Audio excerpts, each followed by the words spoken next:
Sejam muito bem-vindos a mais um episódio do Preço da Pressa. E hoje eu tô com um grande amigo, Luiz. Ele que criou a Latour, que é uma empresa que você vai gostar de saber, porque trabalha principalmente vendendo realização de sonhos. A gente pode falar disso, né? Pode. Bem-vindo, meu amigo. Tudo bem? Obrigado. Valeu pelo convite. Obrigadão, cara. Muito bom. Muito bem-vindo. E a minha esposa, eu acho que vai prestar tanta atenção nessa conversa que ela ama viajar. Maravilha. Nossa, né? Quer viajar mais? Maravilha, vamos lá. Como é que você chegou nisso? Cara, na verdade eu sempre amei viajar. Viajar pra mim sempre foi, acho que sempre quando eu enumerei assim, sei lá, meus sonhos, o que eu mais quero fazer da vida, viagem sempre teve ali um lugar, sabe? Eu desde pequeno eu consegui viajar, né? Tive esse privilégio de conseguir viajar. Então, sempre quando eu viajei, era como se eu expandisse muito na minha cabeça, assim, é como se eu voltasse uma outra pessoa, né, com uma nova cabeça, isso me ajudou muito na minha criação, assim, como pessoa, como indivíduo, sabe? Eu tive a oportunidade de morar fora também, morei duas vezes nos Estados Unidos, e isso expandiu muito a minha cabeça. Então, sempre viajar para mim, eu nunca imaginei que eu trabalharia com viagem, com turismo. Mas viajar para mim sempre foi algo assim muito, assim, foi um sonho, sempre foi uma coisa no meu imaginário, enfim, né, a gente tem um monte de projetos e a viagem sempre foi muito importante assim para mim. Mas tentando abreviar muito a história, né, quando eu comecei a empreender, eu tinha um e-commerce e os gastos de anúncio e de compra de produtos eram todos feitos em cartão de crédito. E com isso eu ganhava muitas milhas e aprendi como usar essas milhas, como vender essas milhas e como rentabilizar essas milhas. E aí foi um caminho natural, né? O conhecimento de milhas, de cartão de crédito, de como transformar gastos em mais dinheiro e como, né? E aí acabei indo para a viagem e aí, cara, naturalmente foi um caminho natural, assim, né?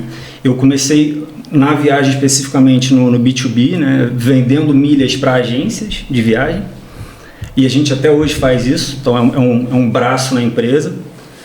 E aí abrir para o B2C, né, para o consumidor final, é relativamente recente, mas hoje é algo que me dá assim, muita satisfação, assim, eu tenho muita satisfação em realizar a sonho das pessoas, sabe? Então é muito legal ver que pessoas, né, através do nosso trabalho tá indo para lua de mel na Itália. Show. Ou você vai visitar um parente no Nordeste e você juntou o dinheiro do ano inteiro para ver aquele parente. Ou você está indo lá porque você vai disputar um campeonato de jiu-jitsu em Las Vegas. Show. Então, assim, é muito legal você participar desse sonho, sabe?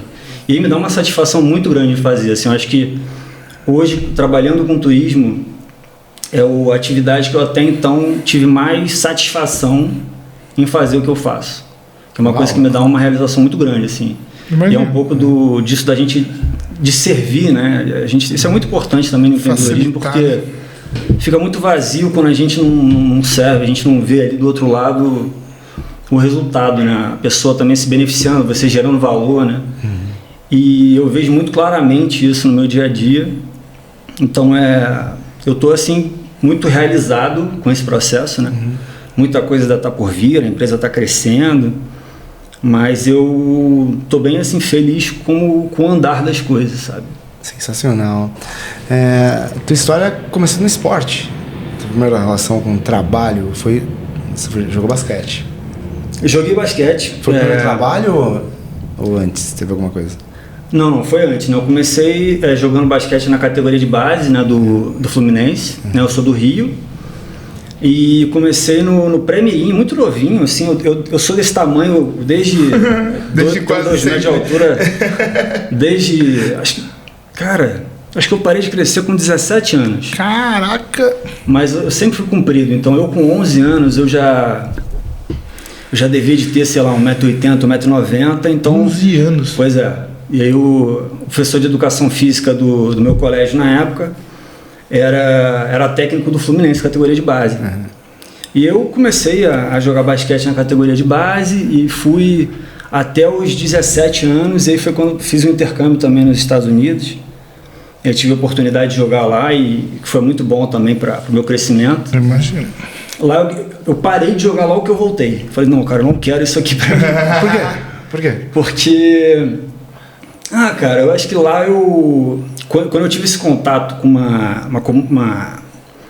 uma cidade, uma realidade totalmente diferente, né? Imagina, eu morava no Rio, eu fui morar numa pequena comunidade no interior dos Estados Unidos, assim, aquele pessoal bem caipira, americano, com aquela mentalidade muito pequena, mas eu tive contato com coisas assim, muito interessantes, assim, eles tinham um senso de dever, senso de que você tem que fazer alguma coisa, você tem que contribuir para a sociedade e para a comunidade que você está ali. Então, por exemplo, se você era aquele aluno que gostava de ficar no fundo da sala, você de alguma forma era um pouco isolado, reprimido ali, sabe? Caramba! E diferente na minha escola no Rio, a galera do fundão era bacana. Na minha sabe? também. Pois é, sim, tinha um pouco isso. Você saiu de uma cultura e foi totalmente para outra diferente. E era um pessoal assim, com pessoal religioso, cheio de rituais, né? Então, e tinha um senso de comunidade muito legal, porque os eventos esportivos eram os grandes eventos. Então as cidades todas próximas ali iam para os jogos de futebol americano, iam para os jogos de basquete e faziam cartazes, era o grande evento ali daquela comunidade, né? Porque não tinha muita coisa para fazer. Então o esporte ali na escola era a grande atração. Era o evento. Era onde o pessoal extravasava, então. Pois né? Interessante. Mas aí, assim, não sei se eu posso atrelar isso a trabalho, mas você perguntou se tem uma relação com trabalho, né? Não sei se foi seu primeiro trabalho. Não, na verdade não chegou a ser um trabalho, né? Mas foi algo assim que influenciou e influencia meu trabalho até hoje. Eu acho que o esporte ele faz parte um pouco da minha identidade, assim, sabe? Eu acho que sem esporte sei lá, parece que perde um pouco a base das coisas, sabe? A gente falou disso agora há pouco, né? Da importância da disciplina, ter algo ali que te desafie. A gente tem essa... Você não sabe, mas vai saber. Nós somos parceiros de jiu-jitsu. Sim. E ele vive me amassando. Quem sabe ele pegue mais leve agora. Esse é o objetivo? Eu acho que tudo isso aqui foi estratégico para pegar leve. Depois você me conta se funcionou. Não funciona. Não pode funcionar. Não pode aliviar. Boa sorte. Não, mas é maravilhoso. A gente tem essa parceria, né? A gente se conhece há pouco tempo, mas é uma relação bacana. A gente sempre teve papos incríveis e...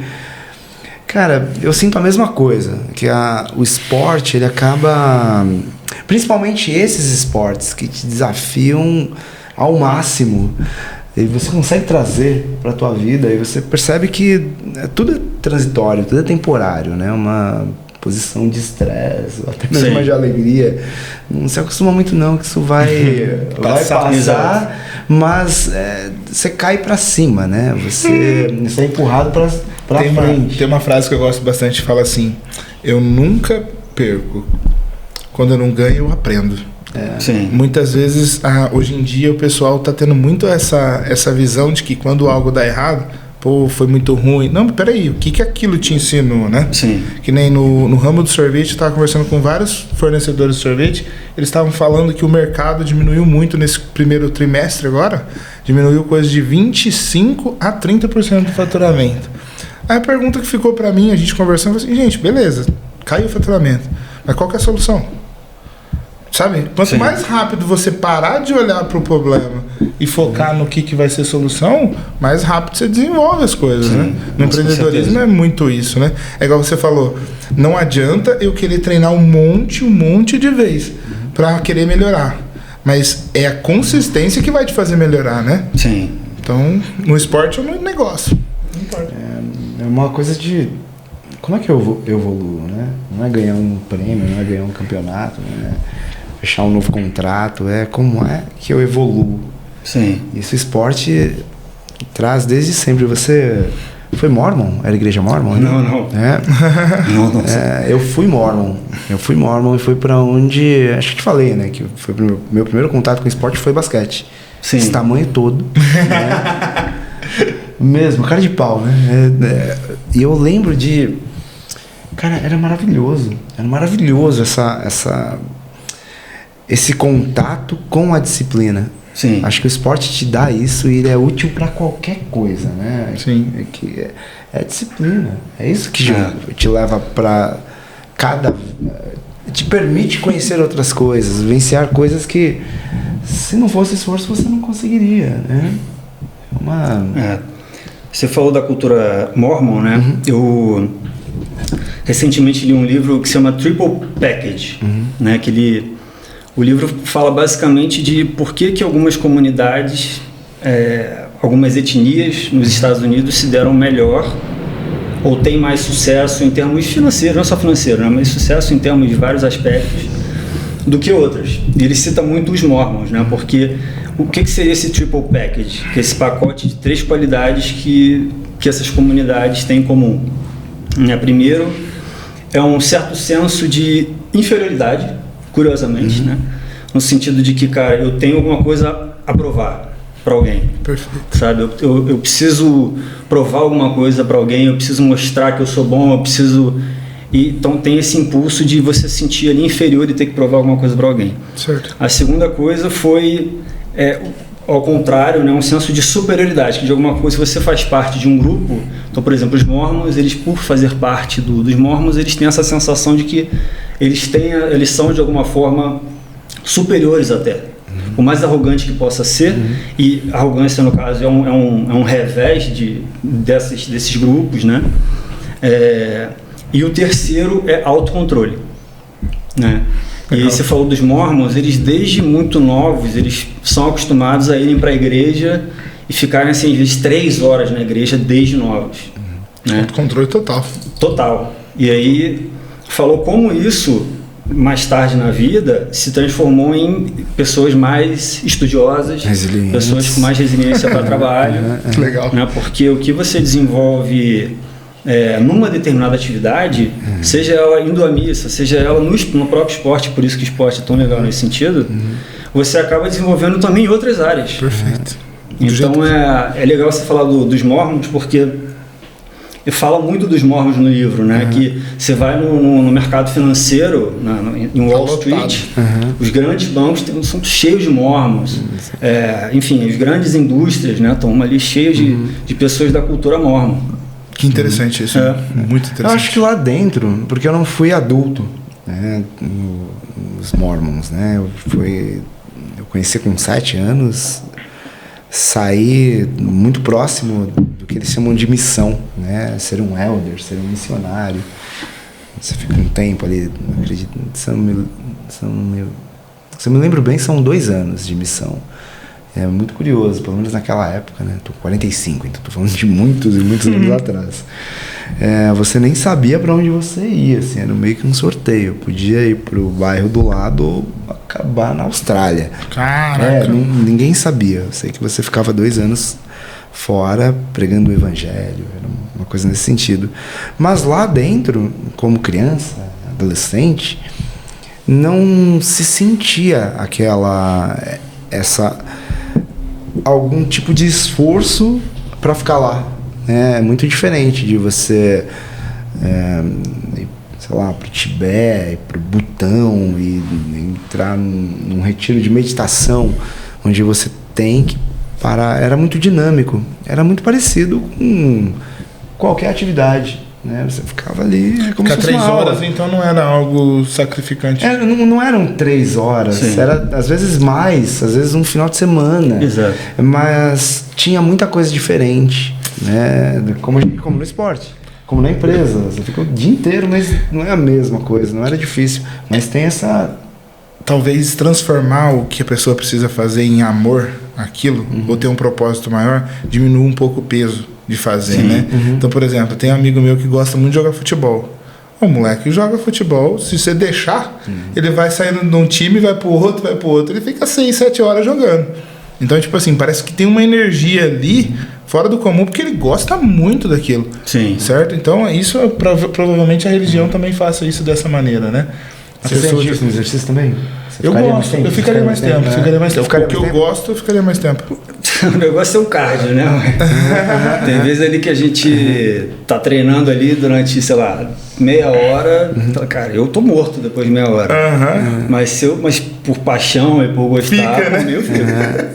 O que vai acontecer depois é outra coisa, né? Mas tem alguma coisa ali muito diferente, mas acho que não dá pra ficar porque a gente tá numa outra época, né? Sim. Somos adultos. Sim, né? o dia a dia. Outras responsabilidades, as empresas. Não, claro. Mas é algo muito prazeroso mesmo. Foi legal essa conexão com os Mormons, mas eu acho, né, até faz sentido.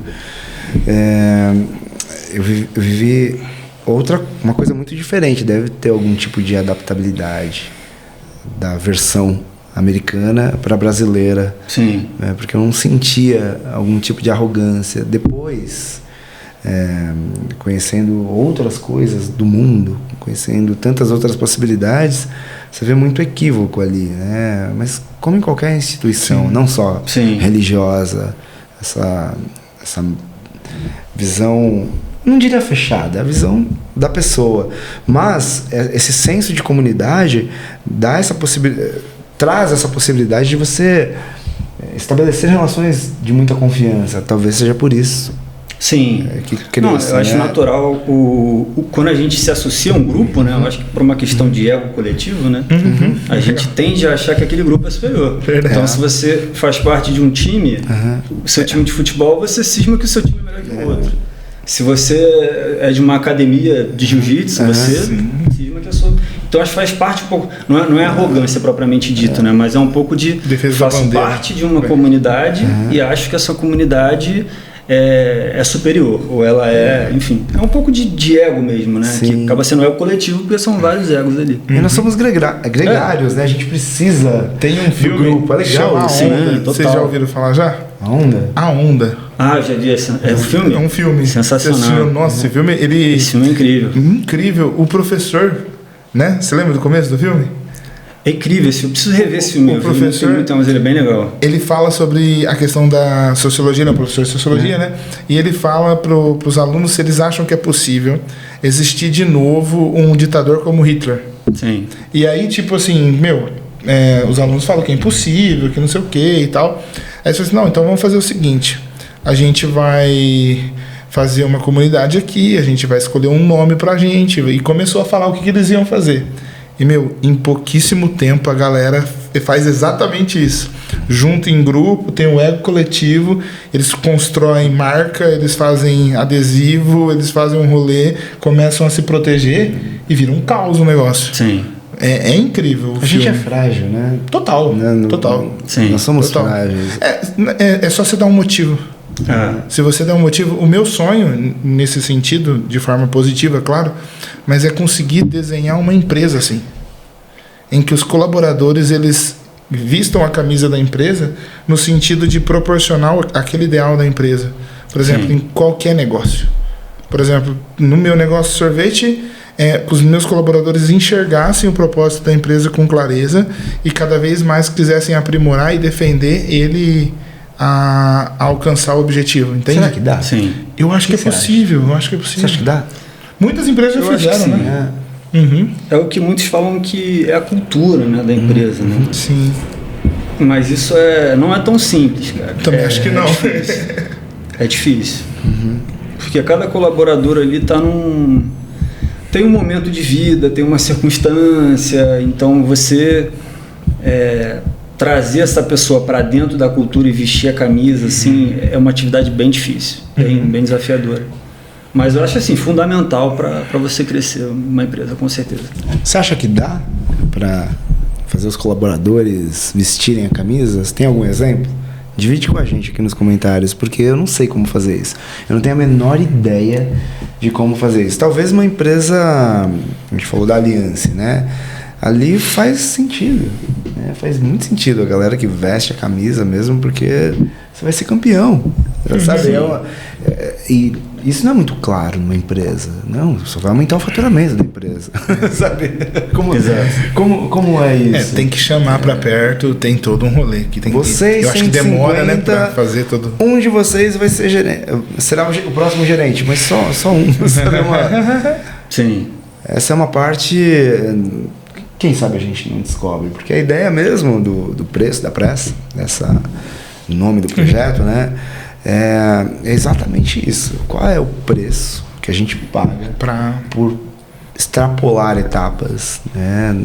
Uma das possibilidades é que o preço da pressa sejam os juros, né? Você paga caro por atropelar processos. E altos, inclusive, né? Se fosse só juros, vai ser juros altos. Por isso que a gente entende que o princípio fundamental para se montar uma empresa é o autoconhecimento. O que você quer? Porque às vezes a gente começa um projeto, faz toda a diferença. Entra numa franquia por outros motivos. Às vezes é só o dinheiro e às vezes você consegue, né? Muitas vezes você consegue atingir aquele objetivo financeiro, mas é muito doloroso, né? Quando você, sei lá, você tem um sonho financeiro, mas imagina que você atinge esse sonho financeiro, e você já atingiu esse sonho financeiro e você está vivendo aquela realidade com aquele sonho, aquele objetivo financeiro, só que você já está vivendo isso há 5 anos. Perfeito. Os motivos são outros.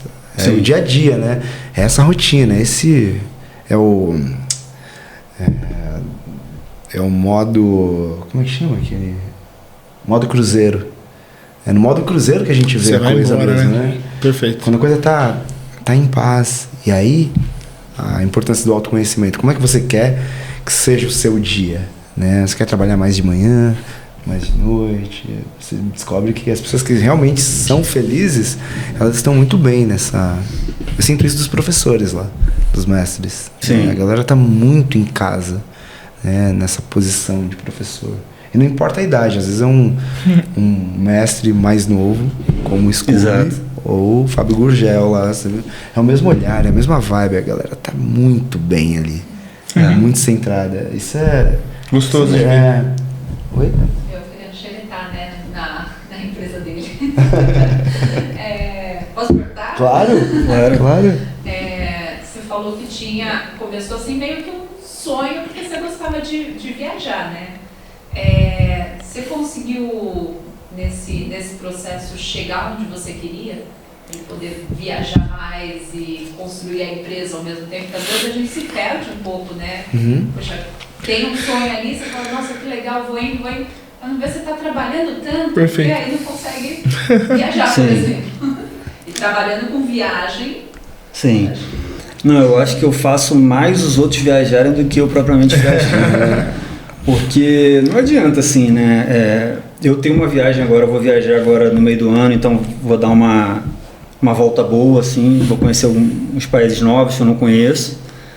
Mas eu gostaria de viajar muito mais, mas o problema é que eu preciso estar lá no dia a dia trabalhando, preciso da minha rotina e não tem jeito, viajar atrapalha a tua rotina. Eu antes tinha um pouco essa fantasia de ser nômade digital. De estar em cada lugar diferente, trabalhando, só com o meu laptop e a mochila nas costas, mas hoje eu já gosto de ter a minha rotina, eu gosto de ter minha casa, gosto de ter minha base ali, sabe?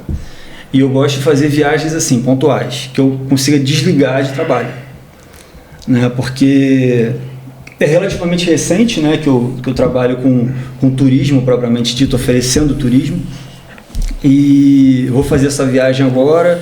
Talvez uma outra no final do ano que a gente está tentando encaixar também.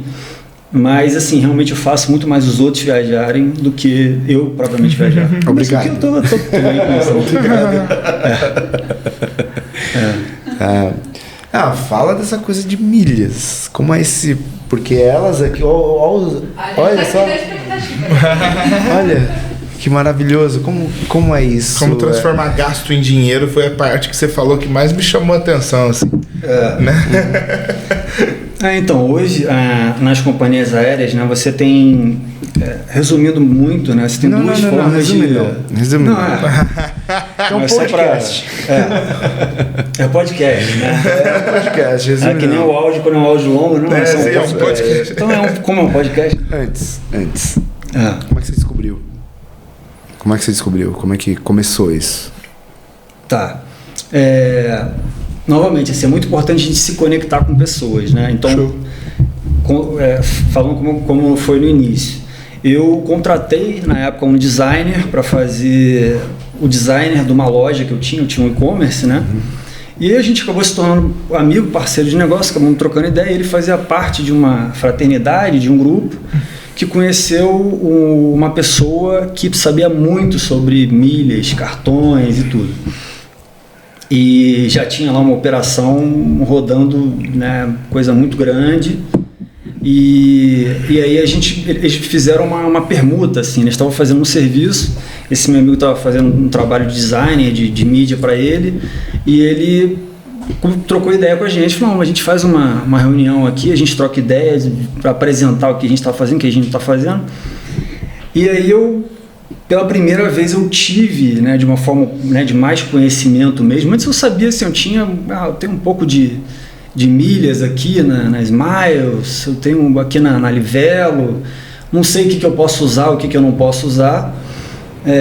E realmente você precisa de um conhecimento ali, né? Senão você não vai usar de uma forma eficiente e tal. E aí ele introduziu, né, para a gente ali esse modelo de negócio. E na verdade são vários, né?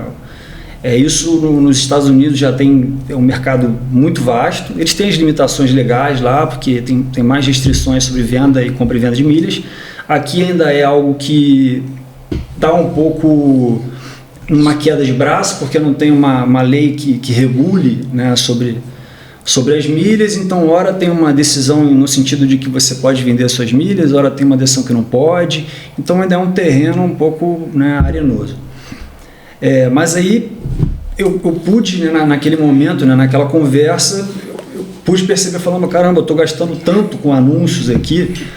E era muito assim mesmo.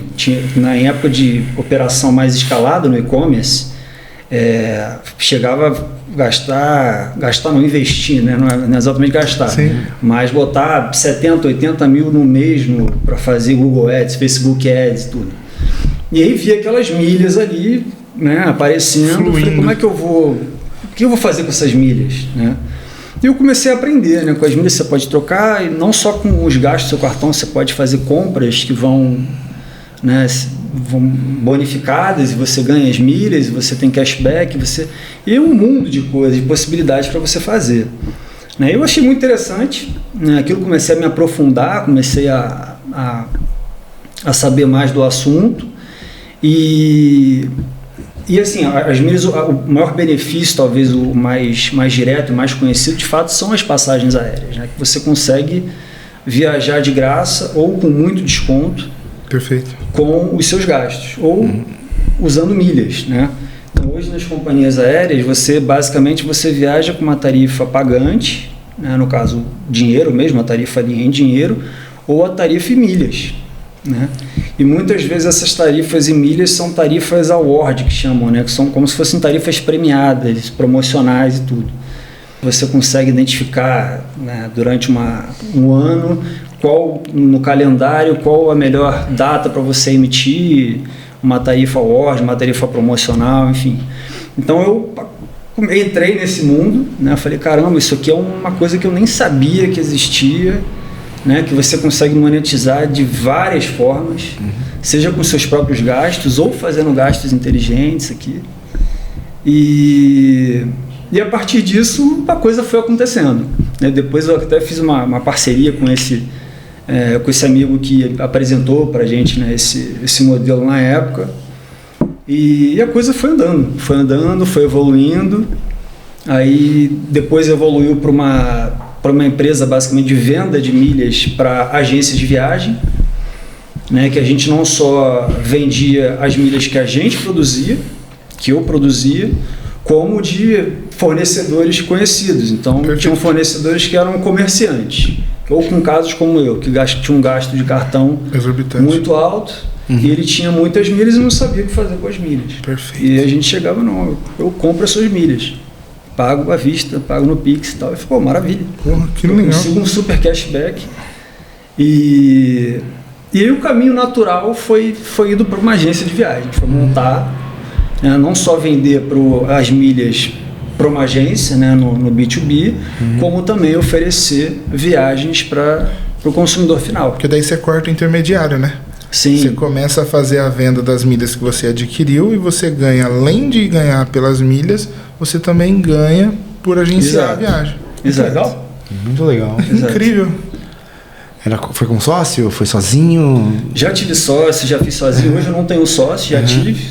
Eu estava numa sociedade, numa agência, e aí eu decidi ter a minha própria para ter um pouco mais da minha identidade ali. E hoje não tenho sócio. Né? Tem um lado bom disso, tem um lado ruim, mas hoje não tenho sócio. Qual que é o lado bom? Então, o lado bom é isso, assim, você tem... você consegue botar um pouco mais da sua identidade nas coisas, você decide tudo, mas por um lado isso também é bem ruim, porque decidir tudo sozinho é difícil. Isso Né? é tudo para uma empresa é muito, né? É muita coisa. É muita coisa. Mas ao mesmo tempo te dá uma visão 360, um pouco da coisa, né? Você tem que estar na linha de frente. Tem uma expressão interessante, que isso justifica até a nossa escolha por não trabalhar para alguém. É melhor ser cabeça de sardinha do que rabo de baleia. Por causa dessa visão 360. Exato. Ali você olha de fato, tá, você é muito menor, mas em rendimentos, em possibilidades, em Liberdade. Talvez em liberdade, esse controle do mercado, controle não, a sua análise do mercado, né? Porque a gente precisa, né? Às vezes o teu chefe, o teu patrão, ele não está com essa visão, né? Ele está aqui, talvez ele está querendo evoluir, mas tem algo que pode ameaçar o negócio, que é alguma sazonalidade. Mas quando ainda é chefe e patrão, você consegue pedir as contas mais fácil. Mas quando é sócio, o negócio é complicado, hein? Sim. Porque um sócio errado, se a gente não concorda, se a ponto de vista não bate, se a ideologia... Meu, mano. Eu acho que eu dei muito sorte diferente. então, hein? Deu sorte. Só tive 2 sócios. Um é minha esposa e outro é o Dani. Tá tudo certo. Não, eu já tive sócio que na prática se mostrou assim muito incompatível. E a Miriam? Mas já tive isso, assim, de na prática ser muito incompatível, tipo, forma de pensar, forma de viver a vida, horários, né? A pessoa acordava em tal hora e aí não batia com o seu. Você sabe que é isso que a gente está afim mesmo de trazer para cá. A gente quer aprender com os erros. Né? A gente ensina, né, bastante com as armadilhas que a gente caiu. Porque fica fácil. Nossa, eu rompi com meu sócio aqui por conta. A gente falou até sobre isso, né? Não tem problema você ter valores diferentes dos meus, mas não dá para ter valores conflitantes. Sim. É bem diferente, né? Sim. Valores conflitantes. Tá, você terminou a sociedade por isso, rompeu a sociedade por isso. O que uma pessoa precisa analisar para iniciar uma sociedade hoje? Como você iniciaria? Quais são os pré-requisitos que um futuro empreendedor deveria analisar muito bem? Sim. Eu acho que a primeira coisa, né, que me vem à cabeça seria valores éticos, né? Então você vê que a pessoa... se a pessoa você vê que tem moral duvidosa, aquela pessoa que topa tudo por dinheiro, sabe? Perigoso. Cara, esse tipo de pessoa não dá, sabe? E tem muita gente assim no mercado. Muita gente assim. Né? Eu comecei empreendendo com marketing digital, né? Que é um mercado muito acessível e muito sedutor, né? Porque a gente vê muita promessa na internet. De vendas, de mudar de vida muito rápido, e tem muita gente que bota carrão, mansão, então isso mexe seu muito. celular em 1 hora por dia. E aí E eu nesse mundo, né, eu tive acesso a algumas comunidades, alguns grupos e tal, e vi o que o pessoal estava fazendo, o que era... E eu via que tinha um pessoal ali que fazia tudo por dinheiro, sabe? E eu falei, cara, não, isso aqui para mim não é legal, não acho legal isso aqui. Então, eu acho que isso é uma questão bem importante, né? Primeiro de tudo seria questões éticas. Eu acho que segundo é a pessoa ter habilidades complementares à sua também, né? Faz sentido. Então, se você tem um perfil mais criativo, né? Um perfil mais lúdico, você talvez precise do cara mais tech, o cara mais pé no chão, o cara mais analítico, né? Então isso eu acho uma coisa importante. E ter sinergia. Eu acho que sociedade é que nem casal, cara. Não adianta a gente vir aqui com regras, falando, mas isso tal vai atrair, o signo tal vai bater com... Pode fazer sentido, mas eu acho que na prática tem que ter uma sinergia, tem que ter uma química ali entre os dois, para fazer entre os dois, ou né, até mais pessoas, né? Mas para a coisa rodar, né? Isso eu acho que é muito importante. Agora, eu acho que se eu tivesse que elencar aí 3 coisas, eu botaria isso. Assim, primeiro, cara, valores éticos, né? Você vê que a pessoa é uma pessoa correta, não é uma pessoa que vai, enfim, topar tudo por dinheiro, uma pessoa que vai eventualmente, enfim, se mexer com coisa que vai te complicar. A segunda seria isso, assim, eu acho que habilidades complementares é muito importante, né? Porque é uma pessoa que vai ver os teus pontos cegos. Às vezes você vai tomar uma decisão ali, acontece uma coisa, então você, caraca, o que eu vou fazer? Não, vamos para essa direção aqui. A pessoa traz uma outra opção aqui, fala, não, cara, acho que esse caminho aqui, isso é muito bom na sociedade. Faz sentido. Né? E a gente também, eu pelo menos como empreendendo, acho que a gente tem um pouco da fadiga de decisão, né?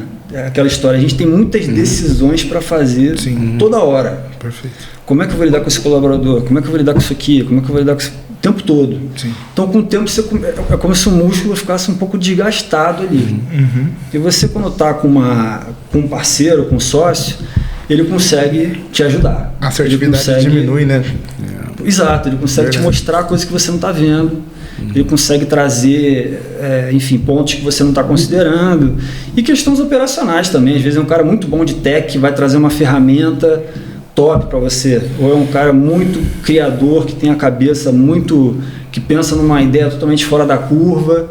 Então, acho que essas habilidades aí que se complementam, né, são muito importantes. A terceira, eu acho que é química. Não adianta ter tudo isso e a pessoa não bater com você no dia a dia, não ter muita afinidade, sabe? Então, acho que essas 3 coisas são as mais importantes. Faz sentido. E para vocês, o que um sócio tem que ter? Poxa, eu acho que o que ele falou faz sentido, essa coisa de bater as ideias, né? Acho que foi uma coisa que fez a gente fazer o podcast. Sim. Eu acho que só conhecendo um pouco a pessoa para saber se tem uma confiança nela. Acho que tem que ter a questão de você confiar na outra pessoa, nessa parte ética, sei lá. Ela tá no mesmo ritmo que você, né? Ritmo também é importante. Exatamente. Tem um rapaz na minha cidade que ele trabalhava com TikTok, né? E chegou a ter 2 milhões de seguidores e tudo mais. E ele veio para São Paulo para fazer sociedade com alguns amigos que eram grandes pra caramba na rede também. E aí ele falou para mim que o que mais pegou e acabou com a sociedade é que ele acordava às 7 horas da manhã para começar, querer gravar, fazer os conteúdos, tudo, e os amigos deles 3 da tarde. Pois é. E assim, quando os amigos dele acordavam às 3 da tarde, eles não acordavam animados para produzir, não. Agora a gente vai comer alguma coisa, depois a gente vê isso. E ele estava acordado desde as 7 querendo fazer as coisas, entendeu? Então era muito descomunal um horário de acordar. Sim. Então você imagina, parece a questão do ritmo, né, faz toda a diferença, né? Sim. Acho que muito doido isso. Lembrando até de time mesmo, né? Que a gente perde a referência em esportes individuais, mas time tem são sócios, né? É a mesma fome. É muito legal como funciona ali, né, num time. Todo mundo tem a oportunidade, mas você tem que dar o seu melhor o tempo inteiro para estar ali. Sim. Acho que precisa dessa fome. Junta a ética, né? Junta habilidades diferentes, né? Junta esse ritmo, mas tem uma coisa chamada NUC, né? Norte único compartilhado. A gente chega aqui. Direcionado. Você quer chegar aqui? Isso aqui faz sentido? Legal. E quando a gente chega aqui, para onde? Então essa força, né? Direcionando você, né? Alguma coisa para você. É isso, né? De como é que a gente soma, como é que faz? Porque a gente erra muito, a gente acha que às vezes é só o dinheiro, às vezes é só a habilidade. Não, é uma soma. A gente está indo para o mesmo lugar, essa sinergia. A gente tá. Você quer mesmo isso aqui? Porque tem que querer. Tem uma hora, quando passa a euforia, né? Principalmente quando passa a euforia, é aí que você vê. Se a pessoa quer mesmo ou não, né? É muito legal começar um projeto, mas quando ele já existe, né? O dia a dia ali, se essa parte não bate, Exato. não é? E aí montou a agência, sozinho. Por que a decisão? O que você aprendeu? É melhor, é pior? Então, hoje eu estou gostando muito de ter esse contato com o consumidor final. Né? Eu tenho... Uma coisa é você trabalhar para o B2B, né, que são... A gente tem mais volume, né, com B2B, mas no B2C a gente consegue ver ali mais próximo o resultado um pouco ali, né, da pessoa viajando.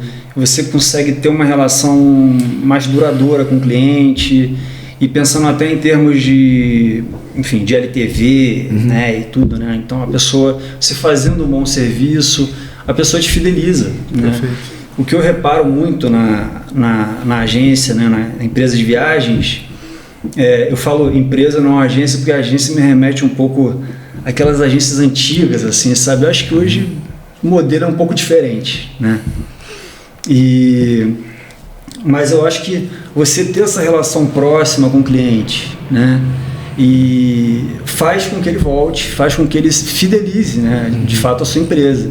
Que eu reparo muito que o cliente que procura uma empresa de viagens, ele quer que você resolva para ele. Perfeito. Né? Hoje você tem todas as ferramentas na internet para você fazer a sua viagem sozinho. Perfeito. Da hospedagem até o visto, até, enfim, tudo, né, a passagem, tudo. Só que dá muito trabalho. A pessoa às vezes não quer ter esse trabalho. E a pessoa às vezes não tem acesso às ferramentas que você tem. Perfeito. Né? Que a pessoa tem um emprego dela, tem a família dela, tem um trabalho, ela só quer pagar o valor e viajar. Ela quer facilidade, né? Ela quer facilidade. Você falou do serviço, né? O que todos nós somos pagos é para facilitar a vida da pessoa. Sim. É esse o trabalho. E aí? Exato. E hoje, assim, uma queixa que eu vejo de vários clientes, né?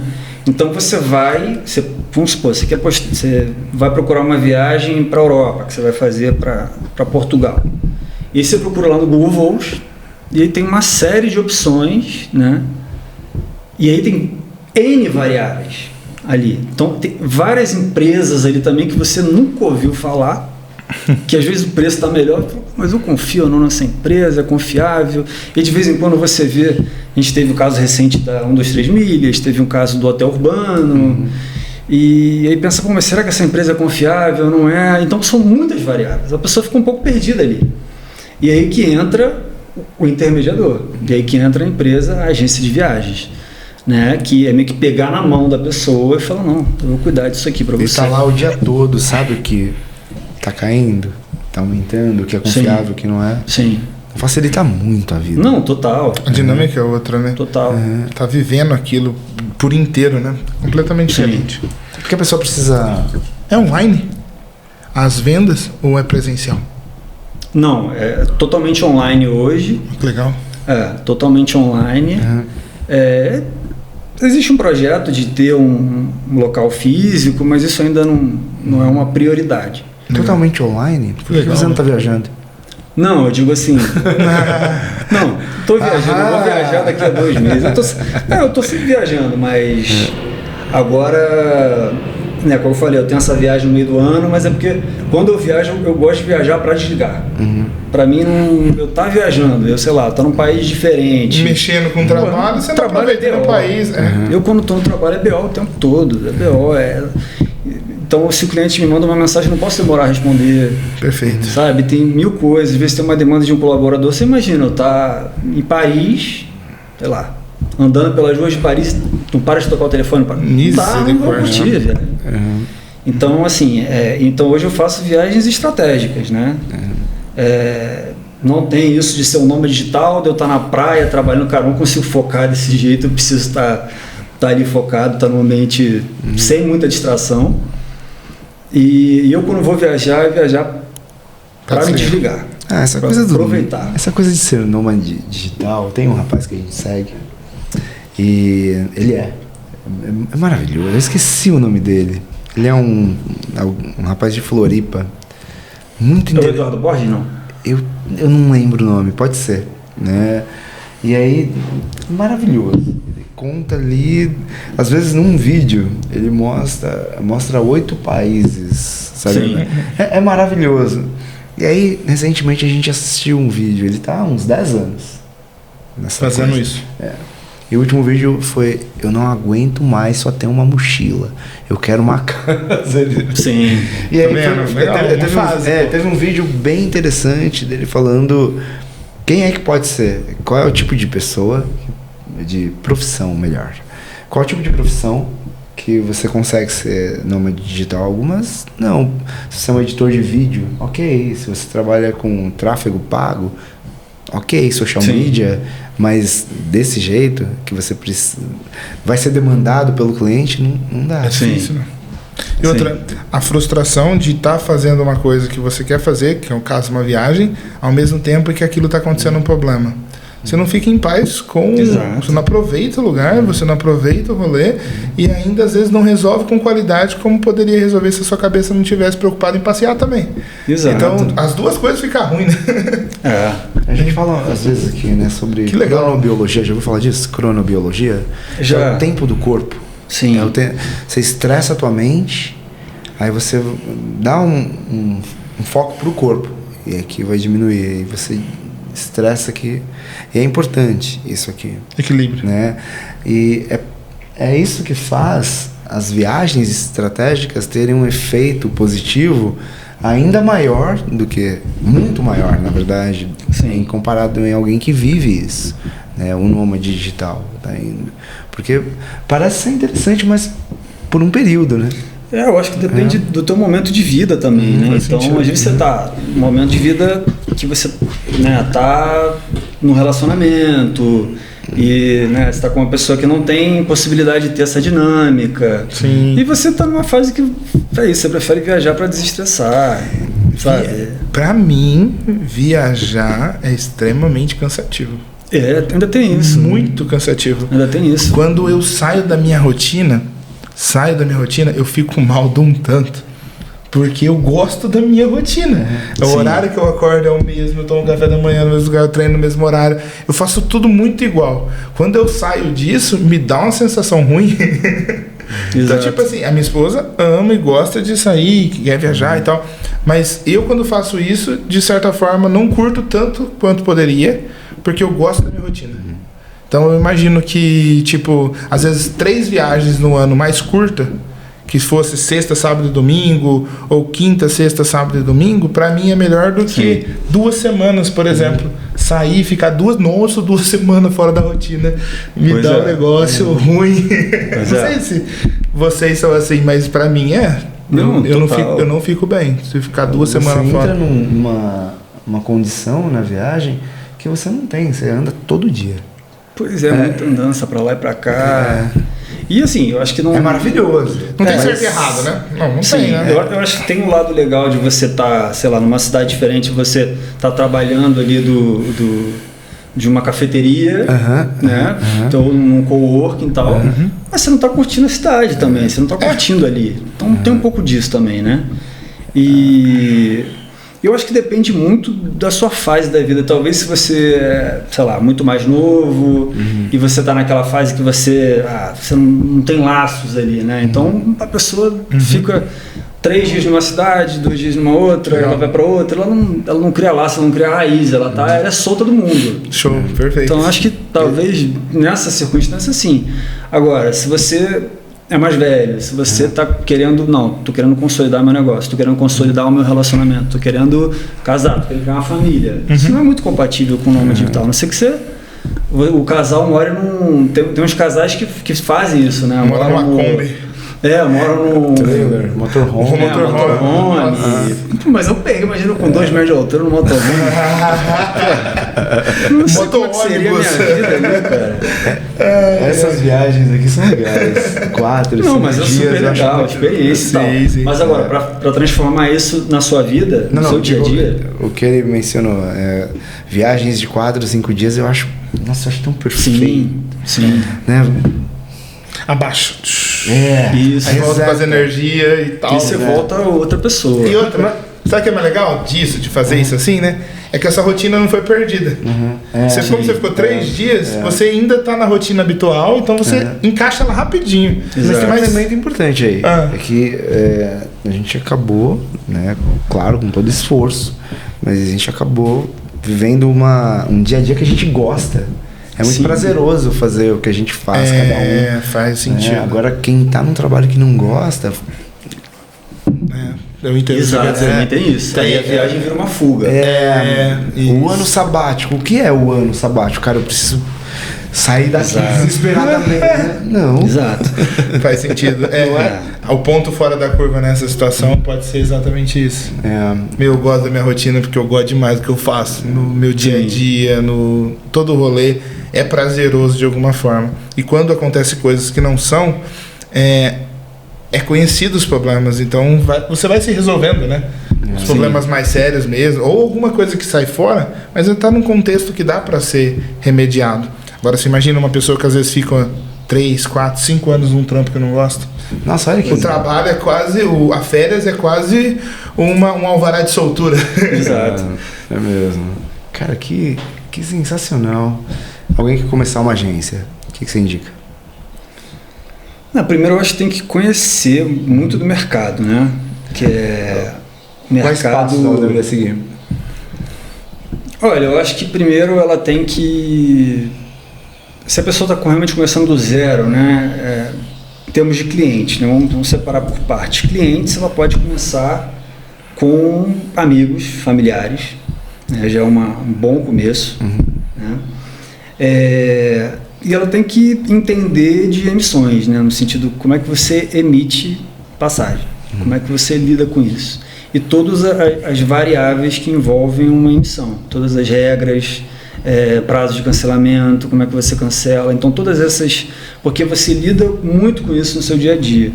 Então, isso são pontos que você precisa estar bem afiado ali. Né? Porque o que você tem que entender, a viagem ela tem um ticket muito alto, normalmente. É um produto de ticket alto. Então, qualquer problema que você tem ali é um problema. Né? Então, se você está emitindo, vamos supor, uma viagem de executiva para um cliente, o cliente pagou 20 mil nessa passagem e você tem algum problema, é um problema de 20 mil. Sim, é diferente dela comprar um produto baratinho que você rapidamente substitui o outro e tranquilo. Então, e tem muitas variáveis assim que não dependem de você. Como você é um intermediário, e aí uma outra dica também é conhecer muito bem das companhias. A sorte é que aqui no Brasil a gente tem poucas companhias, né? A gente tem Gol, Azul e Latam, né? E tem as outras menores. E, obviamente, tem as internacionais, mas entender um pouco de como funciona a dinâmica de cada uma delas. Conhecer né, como é que você emite, né, as passagens em cada companhia, conhecer um pouco das parcerias, porque as companhias elas são parceiras uma das outras. Então, isso é uma coisa que a gente não sabe, uma coisa que a gente faz muito na agência. Então, às vezes, e é um conhecimento que a agência tem, no caso. Então, existe a parceria, sei lá, a Gol ela é parceira da American Airlines, ela é parceira de várias outras companhias no mundo. Companhias que você nem tem ideia. Às vezes uma companhia do Alasca, uma companhia da Croácia, elas são parceiras. O que isso significa? Às vezes você pode emitir uma passagem da Gol através de uma parceira. Então já aconteceu de a gente procurar no site da Latam, por exemplo, não achar disponibilidade, mas a gente vai no site da American Airlines e a gente de alguma forma consegue emitir uma passagem da Latam, por exemplo. Uau, que legal. E tem alguns hackzinhos assim que a gente faz, e usando pontos da Air Europa você consegue emitir para outras companhias também. Então é bom você conhecer dessas parcerias, porque são várias saídas aí, né? Então se você chega para mim e fala, cara, eu quero uma passagem para São Paulo, e aí quanto maior for o seu leque, né, de ferramentas de conhecimento, mais melhor, barato e melhor fica. né? Então se você olhou num site, está muito caro, no outro no outro está muito caro ou não tem disponibilidade, você tem acesso a outras ferramentas que você vai, essa aqui consegui. E essas empresas, quando elas fazem isso, elas compraram essas passagens antecipadas dessa outra empresa? Por isso que elas têm? Não, então, na verdade elas são parceiras uma das outras, né? Existem parcerias, tem Star Alliance, são 3 principais grupos, né? E na verdade elas se retroalimentam de alguma forma. Né? É uma parceria mesmo, né?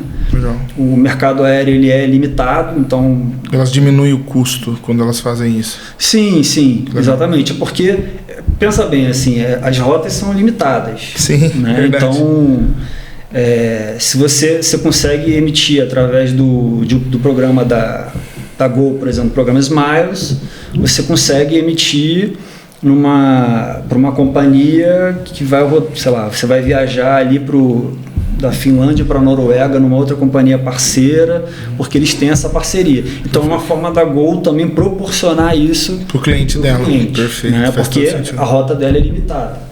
E isso, eu digo que elas se retroalimentam, porque da mesma forma como você pode pesquisar um voo dentro do Brasil em uma outra companhia.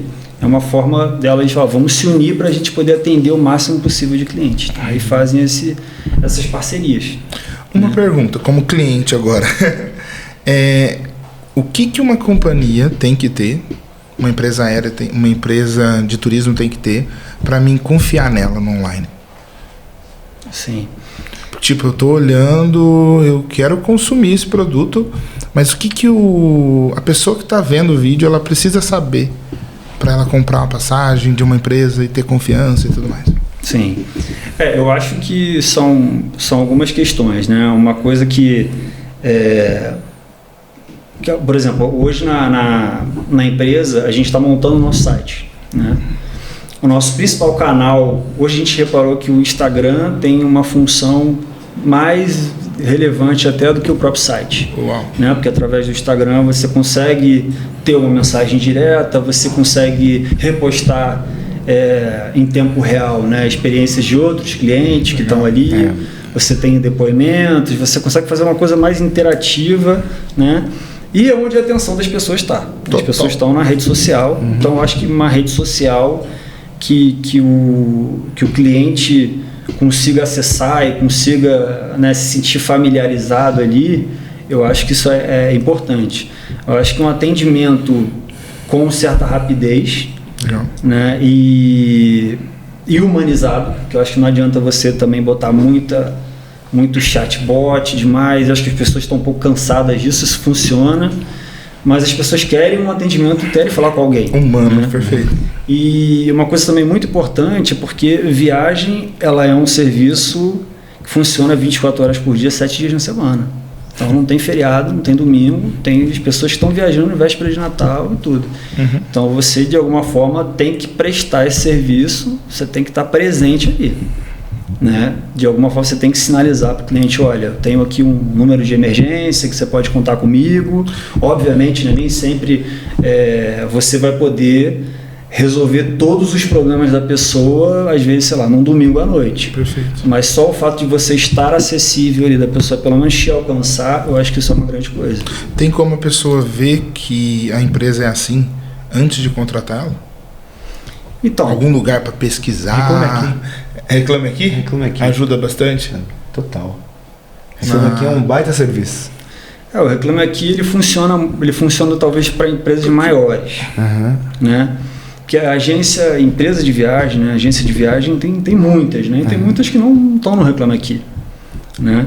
Mas eu acho que, por exemplo, pra gente... Não, mas o Reclame Aqui sou eu, o cliente insatisfeito que coloca, olha, fui maltratado. Sim. Eu já deixei de comprar algumas coisas por causa dessa pesquisa. Sim. Acho que se tem uma coisa, ao mesmo tempo é perigoso, tem muito risco, né, da gente ser enganado, sofrer um tipo de golpe, mas tem uma coisa bem legal que a internet fez é deixar rastro, né? Sim. Se você é se por um lado tem o Reclame Aqui, por outro lado tem os depoimentos dos teus clientes no Google Business, por exemplo. E é muito interessante, você olha depoimentos no Google Business que teoricamente poderia ser fraudado, mas o depoimento real ele é muito diferente, né? Quando você, por exemplo, você tem lá na tua agência, alguma agência tem 100, 200, 500 depoimentos falando: nossa, foi uma experiência maravilhosa. Nossa, foi uma experiência maravilhosa. A mesma mensagem, sabe? A mesma mensagem. Não é assim, uma empresa real mesmo, que deixa esse tipo de rastro, é mais rico. Sim. Olha, me ajudou do começo ao fim, tive um problema domingo à noite. Né? Olha, era impressionante, foi impressionante, porque eu precisava chegar lá, era formatura do meu filho, da minha filha, e são histórias reais. Histórias, acho que é a vantagem da internet hoje, né? Uma das muitas, né? Que é deixar rastro. Sim. Então, acho que seria isso. Exato. Faz sentido? Não, total. E assim, é um pouco do que a gente estava falando, né? Hoje, se você vai procurar uma passagem, você tem acesso a vários sites ali. No próprio Google, o Google Voos é uma ferramenta muito boa, né? Para você pesquisar voos ali. Você consegue fazer um comparativo de quanto está ali em cada site, em cada companhia e tudo. E você tem uma série de empresas ali que eu, que trabalho com isso, às vezes nem conheço, né? Que estão fornecendo ali. E normalmente, né, os clientes que eu falo, eles não conhecem essas empresas também. Então eles preferem contratar com alguém de indicação. Né? Hoje, na agência, a gente tem quase 100% dos clientes são por indicação. Uau. Que é uma rede que vai crescendo. Né? Então, é contínuo. Exato, você vai criando uma teia, né, de indicações. Indiscutível isso, né? O boca a boca sempre vai ser. Mas a melhor forma de ver. E a taxa de conversão ela é quase 100%. Né? Porque a pessoa já vai com intenção ali, né? Já é um lead quente que você já passou por várias objeções ali, né? Sim. Já tem um voto de confiança e é muito fácil de converter.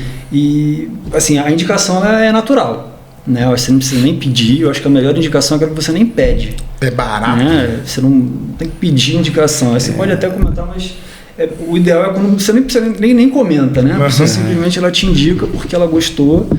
E viagem tem muito disso, né? As pessoas querem muito comprar de uma pessoa confiável, de uma pessoa que ela possa confiar e fidelizar também, né? Eu também trabalho com empresas, então a empresa tem muita demanda e para facilitar o processo dessa empresa, ela já manda tudo pra gente, não precisa nem pensar, ela nem vê preço, porque ela já sabe que o nosso preço vai ser um preço bacana. Show de bola. Você falou nível de confiança alto, né? Pois é. Top. Você falou do LTV, né? O tempo que a pessoa fica na empresa. Eu acho que qualquer empresa séria leva esse, né, lifetime value como fundamental, porque o quanto isso diminui em anúncios, por exemplo, né, em esforços para o anúncio, não sei quem disse isso, que é muito mais fácil vender para quem já comprou de você. Exato. É mais barato, né? E você estabelece ali uma relação que, além do fator financeiro, a tua vida fica muito, muito leve, né? Muito mais fácil. Então, investir em relações saudáveis te traz benefícios inimagináveis. E melhora a qualidade da entrega, né? Porque, por exemplo, para você ter uma indicação do seu trabalho, você tem que fazer um serviço de muita excelência. Sim. Porque senão a pessoa não vai chegar e indicar para o próximo. Exato. Você vai se aperfeiçoando continuamente para melhorar o processo, porque aquele processo ali é o seu processo de venda já. Exato. Que legal. Interessante pra caramba, muito legal. Não, a indicação, ela... Incrível. Cara, ela funciona muito bem. Óbvio que ela tem uma escala limitada, né? Sim. Que até você... Demora mais, expandir, né? demora mais. Mas eu acho fundamental para você ir criando ali uma rede sólida, sabe? Consistente. De clientes ali. E é muito comum, assim, uma pessoa que é cliente nossa, emite uma passagem lazer, né? Mas acaba indicando para uma empresa que tem muita demanda corporativa. Uau, né? Então, toda semana a pessoa precisa de uma ponte aérea Rio-São Paulo e sabe que com a gente ela vai ter uma condição totalmente diferente que ela não vai encontrar no Google, não vai encontrar no site. Legal. Sensacional. A gente faça as perguntas. A pergunta. Final. Bora lá. Nós sempre, quando a gente vai fechar e terminar um episódio, a gente faz uma pergunta para a pessoa sobre vida mesmo, no geral, sobre aprendizado. Se você, Luiz, não existisse mais, qual legado, o que você deixaria de ensinamento para as pessoas da sua vida, de todo o seu aprendizado, de tudo que você aprendeu em qualquer esfera, ou todas as esferas da sua vida, social, pessoal, trabalho? O que você deixaria de mensagem para as pessoas? Caramba, é difícil escolher uma, né? Mas uma coisa que eu levo muito para mim, que é um valor meu, assim, que é uma coisa que eu procuro adotar talvez como norte, como uma filosofia, de alguma forma estar sempre evoluindo, assim, tá sempre subindo um degrauzinho, tá sempre, né, isso em várias áreas da vida, né, seja no empreendedorismo. E uma coisa legal, assim, eu acho que o empreendedorismo, a gente estava até falando isso, né, o empreendedorismo descancara um pouco aspectos da sua vida pessoal, né? Porque eu acho que a empresa acaba sendo reflexo de como você é, na sua pessoa física. Então, se você é uma pessoa organizada, a sua empresa tende a ser organizada. Se você é uma pessoa que gasta muito dinheiro, a sua empresa vai gastar muito dinheiro. Se você é uma pessoa, sei lá, que não tem muito senso estético, a sua empresa provavelmente vai ser... Também vai ter vai ter um layout no site feio, vai ter Sim. Então a empresa acaba sendo um reflexo seu, né? Então você lida ali de forma muito escancarada com questões suas. Verdade. Então no meu dia a dia, eu tenho vários insights, questões minhas que eu preciso trabalhar. Perfeito. Então eu acho que tenho vários erros, enfim, a gente erra e acerta todos os dias, né? E eu acho que ter essa mente... vamos chamar assim, a mente do faixa branca, da gente estar sempre aprendendo, né, e com uma cabeça aberta para aprender, né, e sempre aprendendo com os erros e sempre evoluindo, sempre estar buscando evoluir, assim. Então acho que o que e por isso que eu gosto muito da relação com o esporte, né, que o esporte me ajuda a também evoluir um pouquinho, né? Cada aula você está em busca de um grauzinho, que somados os graus você muda a sua graduação e você vai subindo ali. Eu falo, cara, isso aqui é metáfora da vida, né? Perfeito, legal. E eu acho que é um pouco isso que eu procuro fazer em todas as áreas. Óbvio que você erra, você dá uns passinhos para trás e você vai e volta, mas eu acho que essa busca por você evoluir, que eu acho que isso é o grande caminho espiritual, é o grande caminho de tudo. Eu acho que isso é como se fosse o caminho de Deus, talvez você buscar algo maior, você buscar algo mais elevado. É isso, assim, a gente evoluindo como indivíduo, né, e em várias áreas. Perfeito. Né? Eu acho que isso talvez é o meu maior valor, assim, uma coisa que eu mais procuro, que eu mais tenho como algo, sabe, que cara, é isso, essa direção aqui. Show. Esse é o seu norte. Gratidão por compartilhar com a gente, né, Dan? Sensacional, meu amigo, sensacional. A gente espera que você tenha aproveitado muito esse episódio, porque foi incrível. Aprendeu entender um pouco sobre a tua vida. Obrigado, eu que agradeço. Adorei o papo aí. Obrigado por ter somado com a gente. Sempre assim. Parece que quando é bom, quando é bom é assim. Mais de hora já. Quando é bom é assim mesmo. Deixa teu comentário, né? Curte aí, compartilha para alguém que está começando a empreender ou deseja empreender, né? Se quiser fazer uma viagem bem interessante, tá aí a Latour. Procura o Luiz aqui. Todas as redes sociais, tanto dele quanto da Latour, vão estar aqui embaixo. E a gente vê você no próximo episódio.